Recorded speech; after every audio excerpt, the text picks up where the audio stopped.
sakit niya sa likod, kung kailan siya naoperahan. Siya po ang nakakaalam. At constitutional right po ng bawat Pilipino na mag-avail ng medical check-up. Health po yan, karapatan natin yan. Ngayon po ba ang status niya is he is arrested? Was he arrested or not? Hindi ko pa po masasagot yan. Sumusunod naman po si Tatay Digong sa batas.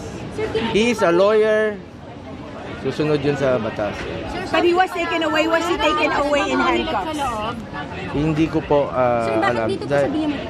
Hindi ko po alam. Hindi nga po kami pinapasok kanina nung Pero sir, nagsundo. bakit daw dito yung pinapapasok? Anong reason? Hindi ko rin po alam. Kanina sinalubong namin. Kasama ko yung ambulansya. Kasi yung mga doktor niya hindi siya pinapasok. Yung lawyer po ni Pangulo, meron po ba siyang Hindi rin po pinapasok So kanina. right now, meron po ba siyang member ng legal team na kasama niya sa loob? Yung iba nandito sa loob. I don't know kung nakapasok si Attorney Delgra. Ba't kasama niya po si former Secretary Medialdea? Siya na po tanongin niyo. And the Vice President is where, sir? Hindi ko rin po alam. Naiwan po ba siya sa Hong Kong or did she go home on... Hindi ko po alam. I am a senator. Nauna po ako umuwi nung linggo. Marami po akong dapat gawin at trabaho rin po bilang senador. Pakiusap ko lang sa mga kababayan natin. Manginahon po kayo. Pagdasal niyo po si Tatay Digong. Alam kong mahal natin si Tatay Digong. Kaya alam po, kung totoong inaresto nga siya sa kasalanan na ginawa niya po para sa ating mga anak, sa ating mga kababayan.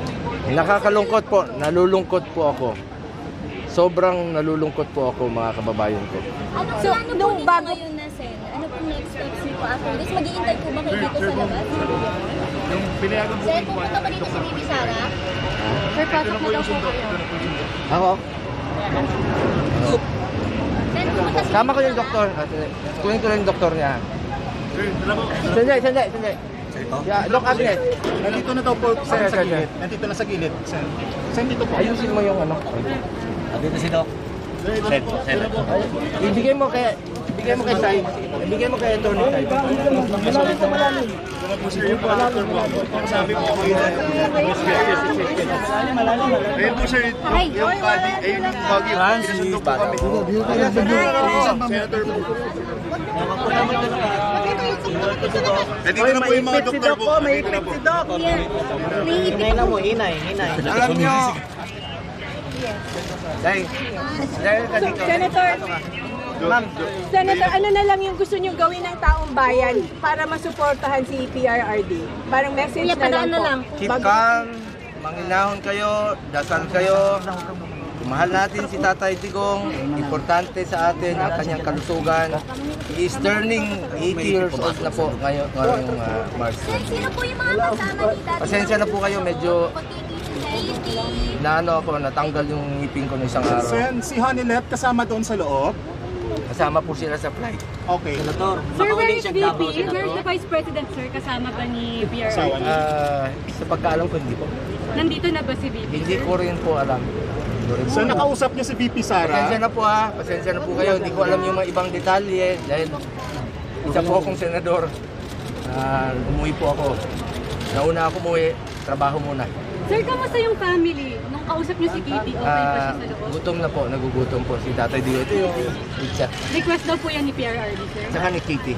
Tsaka nung apo. May Yung kasama apo sa po siyang tuhod. apo? Apo sa tuhod. May kasama po siyang apo doon? Sino Anak. pa po? Kaninong anak? Katie, apo. Sino pa pong kasama? Hindi ko na po alam. Sen, si Doc po, pwede. Doc, ko alam pagpasok yung niyo sa loob, entourage ano yan. yung gagawin niyo kay PRD? Check niyo agad yung ano niya. Kasama po yan. Schedule po siya for medical procedure bukas. Anong procedure? Ang doktor po nakakalam niya. Doc, anong procedure? Anong procedure po, Doc? Ano po yung Doc? Sorry. Ano daw? Walang permission daw from the Okay. ano. Pakisabi po nasa likod. Dili manok. Huwag po kayo magtulakan. O, yan ang sundo.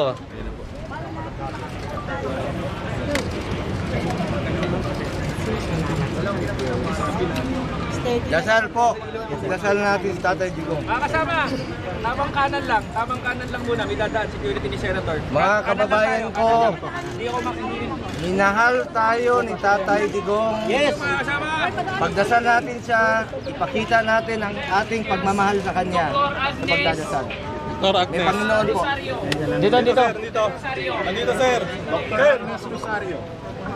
Dr. Agnes. Dr. Velasco po. Yung tinawag po. Ba't naman Velasco? Magkamali na sa Sir, ma'am. Ha? Dr. Velasquez at saka Dr. Agnes Del Rosario. Sir, last na po. Yung bago kayo Dalawa lang po. kumusta po yung demeanor niya? May alam na siya na arrest rin siya? Kagabi pa raw sir, alam na yung arrest warrant eh.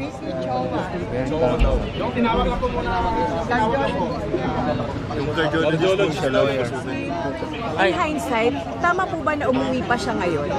Or Excuse me, sana dadalo hindi na lang Dr. siya Si umalis? Yusek. Dalawa na lang po. Madami test daw. Wala pong tutulak ha. Madami kiss daw. Yung pagkain. Agnes. Yung pagkain. Dadali dito. Sino nag-rect kasi RD po? Pakibigay kay Kitty at saka kay PRD. Ito. Ito pa. Diyan na po. Pagkain po, ito po.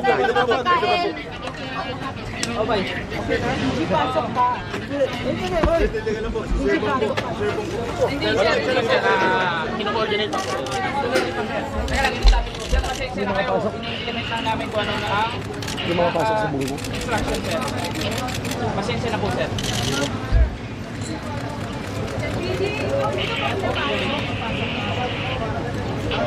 Wala ka bang freelancer? Ma'am.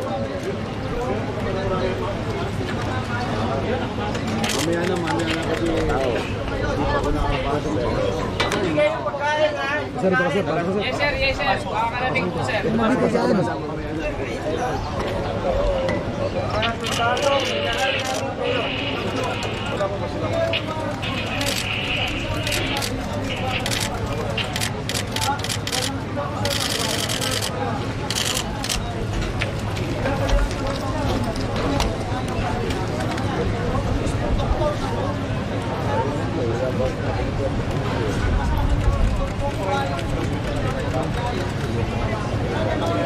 Senator, sir. Kaya tayo para magkanya. Ano lang po? Sir po. Sir. Aray.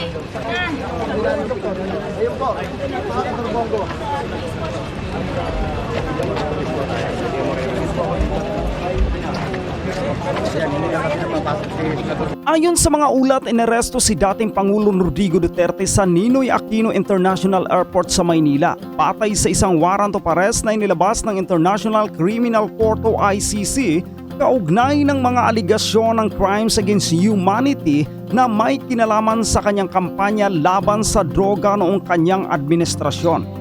Ang ICC ay nagsimula ng formal na investigasyon noong 2019 hinggil sa mga umano'y krimen laban sa sangkatauhan na naganap sa ilalim ng war on drugs ni dating Pangulong Rodrigo Duterte. Sa isang pahayag mula sa Malacanang, kinumpirma na natanggap ng Interpol Manila ang opisyal na kopya ng warrant mula sa ICC at isinilbi ito kay dating Pangulong Rodrigo Duterte na ngayon ay nasa kustudya na ng mga otoridad.